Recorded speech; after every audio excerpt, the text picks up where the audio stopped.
এমনি মিজানুর রহমান আপনি লিখেছেন, জামাতে শেষ 2 রাকাত পেলে ইমামের সালামের পর আমি কি শুরুতে ছুটে যাওয়া প্রথম 2 রাকাত পড়বো নাকি শেষের 2 রাকাত মনে করে পড়বো? উত্তর হলো, তাহমিন আক্তার আপনি লিখেছেন, আমার বাবা ব্যাংক থেকে লোন নিয়েছিলেন, শোধ করতে না পারায় জেলখানায় আছেন বর্তমানে। আমার প্রশ্ন হচ্ছে, ব্যাংকের লোন শোধ না করে যদি আব্বু মারা যায় তাহলে কি লোন গ্রহণের শাস্তি আব্বুকে পেতে হবে? লোন দেওয়ার মতো অবস্থায়ও নেই তিনি, লোন প্রায় 1 কোটি টাকার মতো সব মিলিয়ে। এমনি রাকিব হাসান আপনি লিখেছেন, মেধা বাড়ানোর কোনো আমল আছে কিনা, থাকলে বলুন প্লিজ। অনলাইন থেকে পণ্য অর্ডার করে অনেক সময় প্রয়োজন না থাকায় তা গ্রহণ করি না, এতে সেলারের ডেলিভারি চার্জ সহ লোকসান হয়। এমন করলে কি আমাদের গুনাহ হবে? ইসলামের বিষয়ে কি বলে?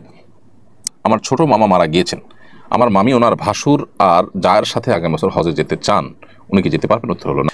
মিজানুর রহমান আপনি লিখেছেন, আমি প্রবাসে থাকি কিন্তু দেশে পারিবারিক জমি নিয়ে বাবার ও ভাই বোনদের সঙ্গে বিরোধ হয়েছে, আমাকে সম্পত্তি থেকে বঞ্চিত করা হয়েছে এবং বাড়ি থেকেও বের করে দেওয়া হয়েছে। এখন ইসলামের দৃষ্টিতে আমার দায়িত্ব কি? অবস্থা কি? আমি তাদের সাথে সম্পর্ক যোগাযোগ রাখতে পারি কিনা? তারা আপনার প্রতি যে জুলুম করেছে সেটা অন্যায় এবং সেই অন্যায়ের বিরুদ্ধে আপনি প্রতিকার পাওয়ার জন্য যে কোনো যথাযথ উদ্যোগ গ্রহণ করতে পারেন, সে অধিকার আপনাকে ইসলাম দিয়েছে। কিন্তু একই সাথে আপনি তাদের সাথে আত্মীয় হিসাবে মিনিমাম সম্পর্ক বজায় রাখার চেষ্টা আপনার করা দরকার।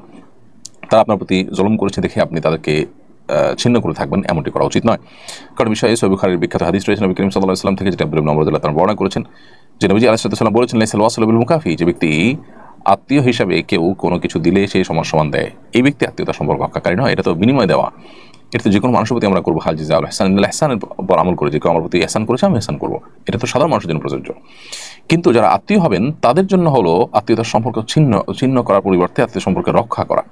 ওয়ালাকিন্নাল ওয়াসিল আল্লাযী ইযা কুতিআত রাহিমুহু ওয়াসালাহা, মূলত আত্মীয়তার সম্পর্ক রক্ষাকারী হলো সে যে ব্যক্তি আত্মীয়তার সম্পর্ক রক্ষা করলেও সে বরং সেখানে আরও সম্পর্কটাকে জোড়া দেওয়ার চেষ্টা করে, সম্পর্কটাকে ভালো করার চেষ্টা করে, বিধায় সেই চেষ্টাটা আমাদের থাকতে হবে।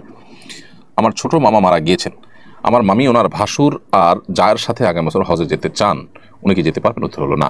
ভাসুর মাহরাম নন, অতএব কোনো মাহরাম পুরুষের সাথে তার হজে যেতে হবে, সেই জন্য তাকে সর্বোচ্চ চেষ্টা করতে হবে কোনো মাহরাম খুঁজে বের করার। যদি সেটা না পাওয়া যায় তাহলে সেক্ষেত্রে তার জন্য সেখানে হজে যাওয়াটা অপরিহার্য নয়, অর্থাৎ তিনি হজে মাহরাম ছাড়া গেলে বরং গুনাহগার হবেন।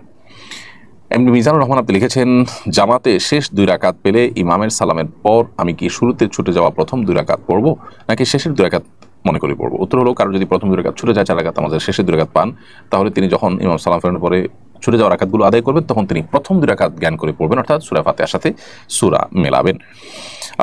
এটি করে যদি তিনি সালাত আদায় করেন তার সালাত হয়ে যাবে। অনলাইন থেকে পণ্য অর্ডার করে অনেক সময় প্রয়োজন না থাকায় তা গ্রহণ করি না, এতে সেলারের ডেলিভারি চার্জ সহ লোকসান হয়। এমন করলে কি আমাদের গুনাহ হবে? ইসলামের বিষয়ে কি বলে? এটা তো এক ধরনের প্রতারণা। আমি যদি অর্ডার দিয়ে সেটা গ্রহণ না করি, অর্ডার দেওয়ার পর যদি আমার সিদ্ধান্ত পরিবর্তন হয় তাহলে তার দায়টা আমার। তবে যদি যৌক্তিক কারণে সিদ্ধান্ত পরিবর্তন হয়, যেমন অর্ডার দিয়েছি যা, সেটা দেখার পর আমি বাস্তবে পেয়েছি ভিন্ন জিনিস, তাহলে সেক্ষেত্রে ফেরত দেওয়ার অধিকার আমাদের আছে। আর না হলে ফেরত দিলে তার ডেলিভারি চার্জ আমাকে বহন করতে হবে এবং সেটা বিক্রেতাকে দিতে হবে। এমনি রাকিব হাসান আপনি লিখেছেন, মেধা বাড়ানোর কোনো আমল আছে কিনা, থাকলে বলুন প্লিজ। আল্লাহ তাআলার কাছে সাধারণভাবে দোয়া করবেন, গুনাহের কাজগুলো থেকে বিরত থাকবেন এবং বর্তমান যুগে বিশেষ করে মেধা বিনষ্টকারী যে সমস্ত আসক্তিগুলো আছে, সোশ্যাল মিডিয়া ইত্যাদি, মোবাইল ইত্যাদি, সেগুলো থেকে নিজেকে বাঁচিয়ে রাখবেন। এই বহুবিধ প্রচেষ্টার মাধ্যমে ইনশাআল্লাহ বিদিনিল্লাহ আমরা আমাদের মেধাকে বাড়াবার চেষ্টা করতে পারি। তাহমিন আক্তার আপনি লিখেছেন, আমার বাবা ব্যাংক থেকে লোন নিয়েছিলেন, শোধ করতে না পারায় জেলখানায় আছেন বর্তমানে। আমার প্রশ্ন হচ্ছে, ব্যাংকের লোন শোধ না করে যদি আব্বু মারা যায় তাহলে কি লোন গ্রহণের শাস্তি আব্বুকে পেতে হবে? লোন দেওয়ার মতো অবস্থায়ও নেই তিনি, লোন প্রায় 1 কোটি টাকার মতো সব মিলিয়ে। সাধারণত সুদী লোনই হয়ে থাকে আমাদের দেশে, সচরাচর কর্মশাল ব্যাংকগুলো থেকে মানুষ লোন নেন, সুদভিত্তিক লোনই হয়ে থাকে। সুদভিত্তিক লোন যদি হয়ে থাকে তাহলে সেক্ষেত্রে এই লোন নেওয়া তো গুনাহের কথা হয়েছে, লোন নেওয়ার কারণে তিনি গুনাহগার হবেন, আবার লোন পরিশোধ না করার কারণে তিনি আরেক গুনাহগার হবেন।